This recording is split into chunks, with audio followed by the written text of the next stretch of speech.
तो आने वाले 8 साल और फिर उसके बाद राहुल गांधी का राजनीतिक भविष्य। राहुल गांधी जी हमेशा इस देश के लिए सोचा है। इस देश का गरीब, किसान, मजदूर, सभी वर्ग, सभी समाज के बारे में सोचता है राहुल गांधी जी। भले किसान आंदोलन के समय सबसे पहले सरकार को जगाने का काम हो, कोरोना काल में 12 फरवरी को सरकार को जगाने का काम हो, जानलेवा नोटबंदी हो, गब्बर सिंह टैक्स हो और लैंड एक्विजिशन के समय पे हो, कोई ऐसे इशू पे सबसे गलत को आवाज उठा के सरकार को जगाने का कोई लीडर किया वो राहुल गांधी जी है। अगर सुप्रीम कोर्ट से राहत नहीं मिलती है फिर राहुल गांधी जी बोल दिया ना, वो तपस्वी आदमी है, वो व्यक्ति नहीं है, वो शक्ति है।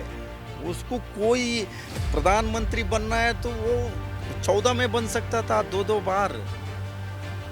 डॉक्टर मनमोहन सिंह जी के लिए कोई त्याग का परिवार है, वो गांधी परिवार है। राहुल गांधी है, सोनिया गांधी है, इन लोगों के लिए पिछले 35 साल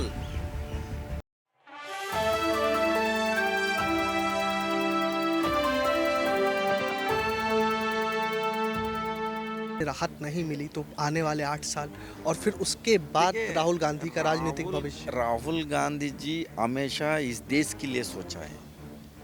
इस देश का गरीब, किसान, मजदूर, सभी वर्ग, सभी समाज के बारे में सोचता है राहुल गांधी जी।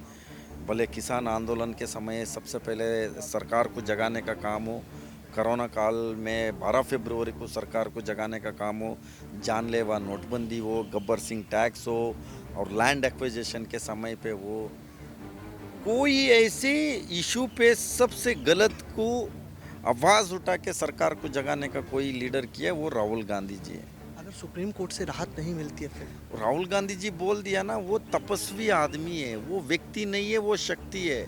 उसको कोई प्रधानमंत्री बनना है तो वो 14 में बन सकता था, दो दो बार। डॉक्टर मनमोहन सिंह जी के लिए कोई त्याग का परिवार है, वो गांधी परिवार है। राहुल गांधी है, सोनिया गांधी है, इन लोगों के लिए पिछले 35 साल कोई उनके परिवार में पद में नहीं है। एक पद में है तो बता दीजिए। बीजेपी ने जब अभी एआईसीसी प्रेसिडेंट भी छोड़ दिया। बीजेपी देश का सारे करप्ट लोगों को उनके पार्टी में शामिल करा रहे हैं। उनका जो वॉशिंग मशीन है उसमें एक बार वॉशिंग मशीन में डालेगा, बाद में उसका फेयर एंड लवली डाल दिया, सफ़ेद हो गया, आदमी वहाँ क्लीन चिट मिल जाएगा। और अपोजिशन लीडर्स को ये लोग ने इंस्टीट्यूशन को लेके डराने का काम कर रहे हैं। राहुल गांधी जी कभी पद के पीछे नहीं जाते हैं। वो महात्मा गांधी जी है दूसरा। उस समय में ईस्ट इंडिया कंपनी के खिलाफ महात्मा गांधी जी लड़ते थे, अभी वेस्ट इंडिया कंपनी है, हम दो हमारे दो, उनके खिलाफ राहुल गांधी जी आवाज़ उठाने का काम कर